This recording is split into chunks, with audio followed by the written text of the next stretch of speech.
मैं भारतीय जनता पार्टी से समझना चाहता हूं कि कितना जहर उगलोगे तुम और कब तक जहर उगलोगे।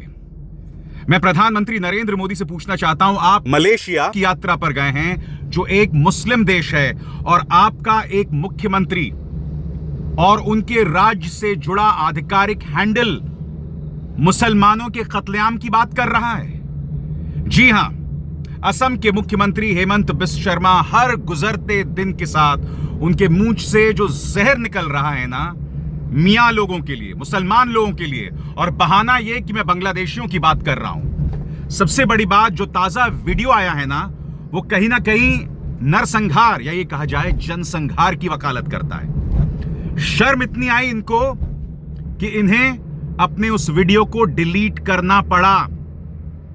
अपने स्क्रीन पर देखिए दोस्तों, ये वो वीडियो है। इसमें लिखा हुआ है पॉइंट ब्लैंक, और जैसा कि आप देख सकते हैं इस पे हेमंत बिस्व शर्मा को दिखाया गया है बंदूक से गोली चलाते हुए, और गोली फिर जाकर लगती है उन लोगों को जिनकी वेशभूषा, जिनकी शक्ल मुसलमानों की तरह है। अगर भाजपा के असम प्रदेश को लगता कि उन्होंने बहुत महान काम किया है तो कायरों की तरह वो इस वीडियो को डिलीट नहीं करते, मगर हां, उन्होंने इस वीडियो को डिलीट कर दिया है क्योंकि जैसे मैंने कहा ना, संस्कारों में ये हमने इनके वैचारिक पूर्वजों को देखा था। अंग्रेजों से कितनी बार, 1 दर्जन बार माफी मांगी इन्होंने, और अब देखिए यहां पर बवाल हुआ तो इसे डिलीट कर दिया। यहां कई मुद्दे उठ रहे हैं दोस्तों। प्रधानमंत्री नरेंद्र मोदी एक तरफ मुस्लिम देशों में जाते हैं, जब विदेशों से, अरब देशों से शेख आते हैं तो उनके गले लगते हैं। हमें वो तस्वीर याद है मोहम्मद बिन सलमान के सामने किस तरह से प्रधानमंत्री नरेंद्र मोदी खिलखिलाकर हंस रहे थे। यानी कि अपने परम मित्रों गौतम अडानी, मुकेश अंबानी और बाबा रामदेव का धंधा बढ़ाने के लिए आप इन शेखों से मिलते हैं, उनसे गले लगते हैं, मगर आपके मुख्यमंत्री हेमंत बिस्व शर्मा हर गुजरते दिन के साथ इस कदर जहर उगल रहे हैं जिसकी कोई सीमा नहीं है, कोई सीमा नहीं है। कांग्रेस ने इस पर प्रहार किया है। सुप्रिया सुनेत अपने इस बयान में कह रही हैं कि कहीं ना कहीं यह नरसंहार को बढ़ावा देना है। वो कह रही हैं कि भारतीय जनता पार्टी के नेता मास मर्डरर्स हैं, यानी कि एक किस्म की व्यापक तौर पर वो नरसंहार करना चाहते हैं।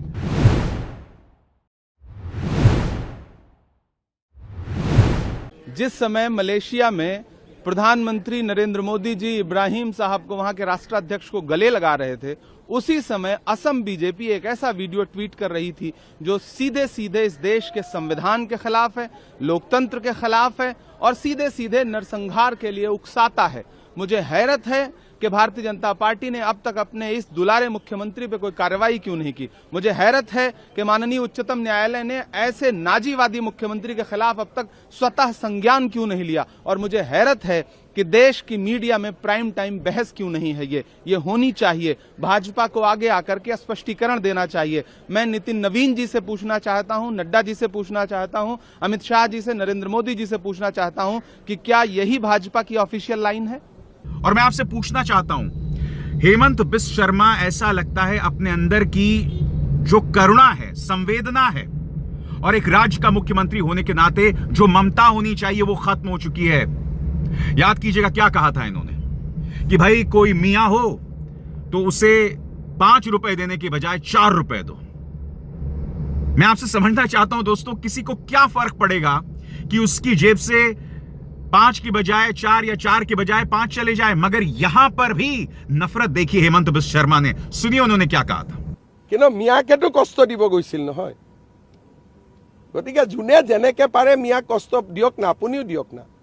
रिक्शात उठिले 5 टका भाड़ा होले 4 टका दी दीबो। और बात वहां तक सीमित नहीं है। वो कह रहे थे कि मियां लोगों को यहां वोट करने की क्या जरूरत है, मैं तो मियां लोगों का वोट चोरी कर रहा हूं।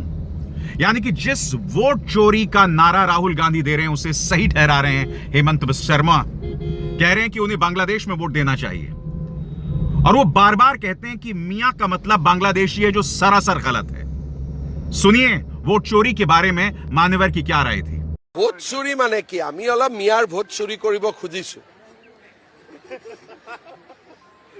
কিয় মিয়াবিলাকেতো ইয়াৰ নিয়মতে ভোট দিব পাবই নালাগে, তেওঁলোকে বাংলাদেশতে ভোট দিব লাগে।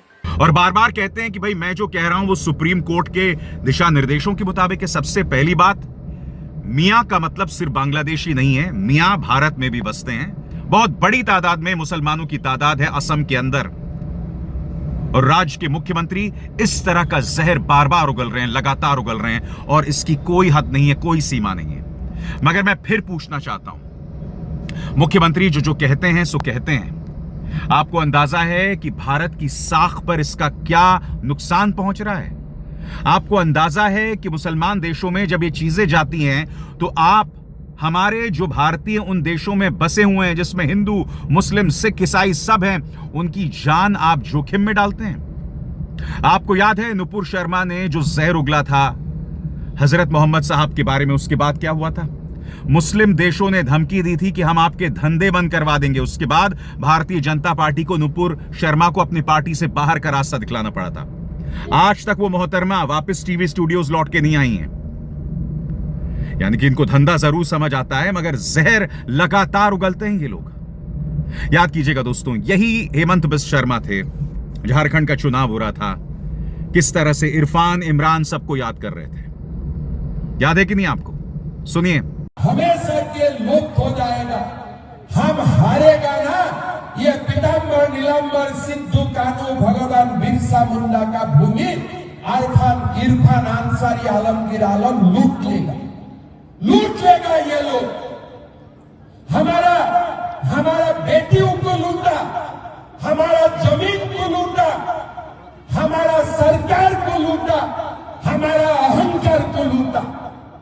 और मुद्दा यहां तक सीमित नहीं है। मैं आपको याद दिलाना चाहूंगा, जब बिहार के चुनावों के नतीजे आए थे और जब भारतीय जनता पार्टी गठबंधन को शानदार और बड़ी जीत मिली थी, आपको याद है?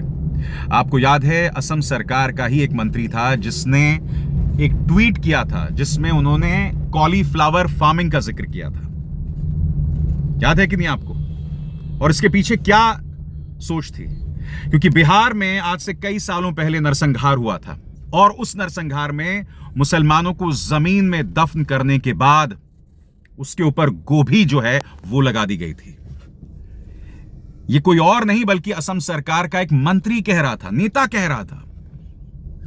इतना जहर भरा हुआ है उनमें से, और आपको अंदाजा है कि इसका नुकसान भारत को कितना पहुंच रहा है। आप राजनीति कर रहे हैं तो आप कर रहे हैं क्योंकि आप जानते हैं बगैर इस राजनीति के किए आप लोगों को वोट नहीं मिलने वाला है। आपको वोट तभी मिलेगा जब आप हिंदुओं के मन में एक डर पैदा करेंगे कि तुम्हारा वजूद खतरे में है।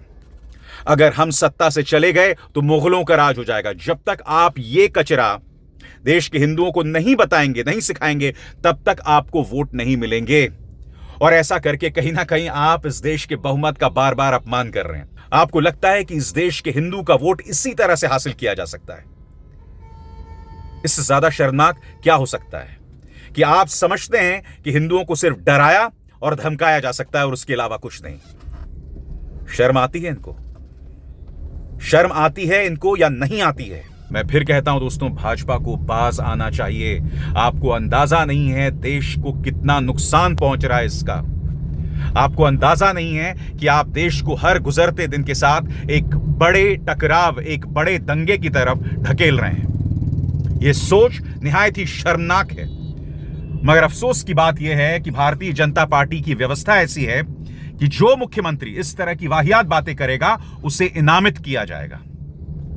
उत्तराखंड के मुख्यमंत्री हैं पुष्कर धामी, हेट स्पीचेस में, नफरती भाषणों में नंबर 1 है।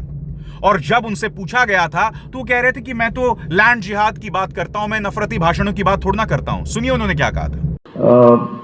जो क्या होती हेट स्पीच, उस स्पीच में जो है मेरा नाम जो है वो पहले नंबर पर रख दिया कहीं मुझे।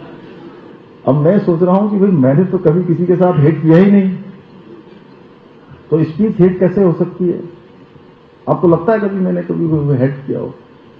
मुझे नहीं लगता कि मैंने कभी किसी से कहीं भी गुस्सा आ गया होगा तो अकेले में होगा मेरे को। तो मैं बड़ा आश्चर्यचकित कि यार ये नाम कैसे आ गया। तो बाद में थोड़ा उसको मैंने देखा तो वो कह रहे हैं कि जो आप बोलते हो कि यहाँ धर्मांतरण नहीं होना चाहिए, यहाँ पर दंगा रोकने का कानून नहीं होना चाहिए, यहाँ लैंड जिहाद पर कोई बात नहीं होनी चाहिए, हेड स्पीच है। लव जिहाद के खिलाफ कोई बात नहीं होनी चाहिए। यहाँ पर जो है अतिक्रमण हुआ है, जो आप अतिक्रमण हटाने की बात करते हो, थूक जिहाद के खिलाफ बोलते हो, हैं, या मैं हमेशा कहता हूं कि भाई हम उत्तराखंड के मूल अस्तित्व को समाप्त नहीं होने देंगे, यहाँ के देवत्व को समाप्त नहीं होने देंगे, यहाँ की डेमोग्राफी को कोई नुकसान नहीं होने देंगे, यहाँ के सांस्कृतिक मूल्यों को हम सुरक्षित रखेंगे, यहाँ के उनको सुरक्षित रखेंगे, तो उन्होंने इसको हेड स्पीच की संज्ञा दी। और मैं आपको याद दिलाना चाहूंगा नफरती भाषणों को क्या मतलब होता है। आपने 4 धामों में गैर सनातनियों के प्रवेश पर रोक लगा दी थी। आपने कहा था कि ईसाई और मुसलमान अब प्रवेश नहीं कर सकते हैं, सिर्फ हिंदू, बौद्ध और जैनी प्रवेश कर सकते हैं। आप लगातार इस तरह की बातें करते हैं और उस पर गर्व महसूस करते हैं। आप हर गुजरते दिन के साथ एक बहुत बड़ी आबादी को असुरक्षित कर रहे हैं और दूसरी तरफ हिंदुओं में अपने वजूद, अपने अस्तित्व को बनाए रखने के लिए उन्हें असुरक्षित बना रहे हैं, उन्हें डरा रहे हैं, उनके मन में एक डर पैदा कर रहे हैं। और सबसे बड़ी बात, मैं बार बार कहता रहता हूं, अगर आपको लगता है कि हिंदुओं में आप अपना स्थान इसी तरह से डरा के, धमका के, उन्हें असुरक्षित करके बना सकते हैं, तो ऐसा देश कभी तरक्की नहीं करता।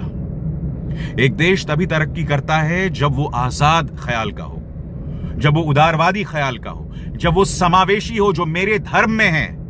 हिंदू धर्म साफ तौर पर कहता है सर्वधर्म संभाव वसुदैव कुटुंबकम। मगर क्या भारतीय जनता पार्टी के नेता इस बात को समझेंगे? सवाल ही नहीं पैदा होता। शर्म आनी चाहिए भाजपा को, इनके नेताओं को और इनके मुख्यमंत्रियों को। अब एस आर शर्मा को दीजिए इजाजत। नमस्कार।